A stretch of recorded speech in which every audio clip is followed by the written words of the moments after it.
I'm Drake Munning, and this is my video summary number 5 for Chapter 7 and 8. Chapter 7 talks about ethics, social responsibility, and the business manager. The first main topic discussed is business ethics and what is the right and wrong conduct in a business environment. An organization should have ethical norms, but the business itself and individuals within the organization may have a different perspective on the same thing. It is the social responsibility of a business to be concerned about how their activities impact others.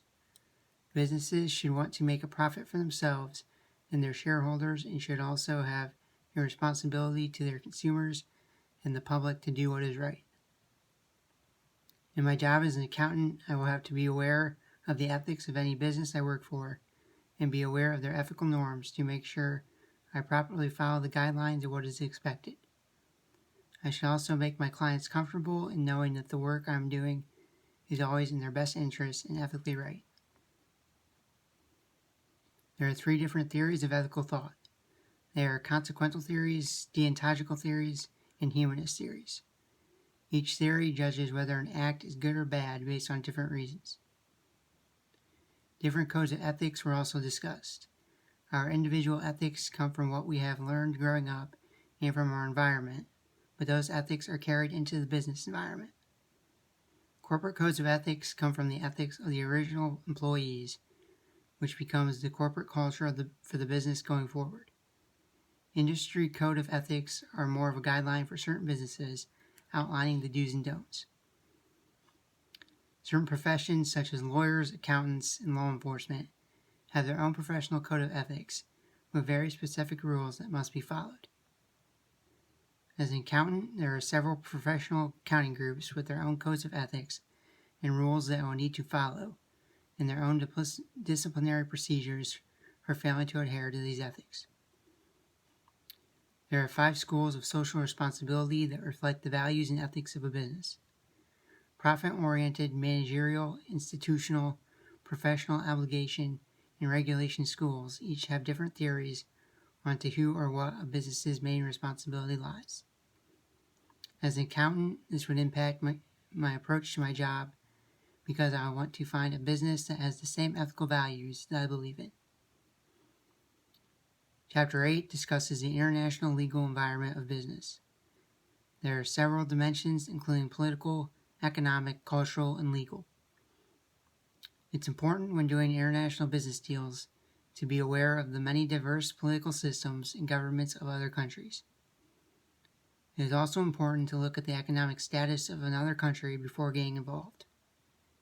Since values and beliefs are very different in many cultures, it is important to know and understand the cultural norms of any country you plan to do business with, so there are no misunderstandings later.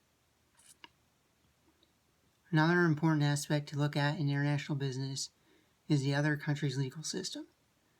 There are different families of law, and international deals can be guided by each country's legal system, and also by international law.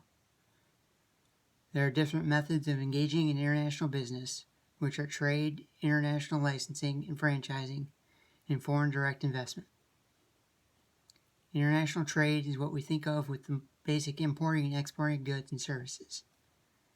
International licensing and franchising is not trading physical goods, but making an agreement with an international company to sell intellectual property like trademarks or copyrights. And a foreign direct investment, an established corporation controls a company in a foreign country.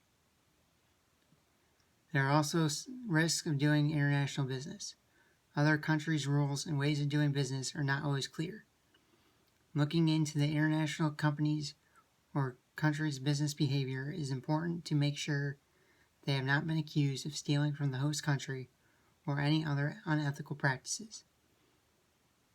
It is important to make sure you can trust the other country because under the sovereign immunity doctrine, property of the U.S. in the foreign country is immune from jurisdiction in U.S. courts, and it is hard to make a claim and recover property. The World Trade Organization is an organization which governs things such as imports, patents, and trademarks, and has the power to handle arbitration for disputes. Arbitration and litigation are used most often to resolve international disputes. A choice of forum clause is a contract between the two countries. It is something they usually agree on as part of the original negotiations. They usually state which court system will be used in case of a dispute. A neutral site is often chosen, and many international disputes are decided in London's commercial court. In learning about the international side of business, I have learned many important things to look for if I should ever have an international business dealing. It is important to remember that foreign countries do not always have the same ethical standards as us and have different cultural and government standards. In an international business deal, I would make sure I did my research and asked the right questions before the deal to avoid any problems later, and make sure any contracts were written with safeguards to protect my company.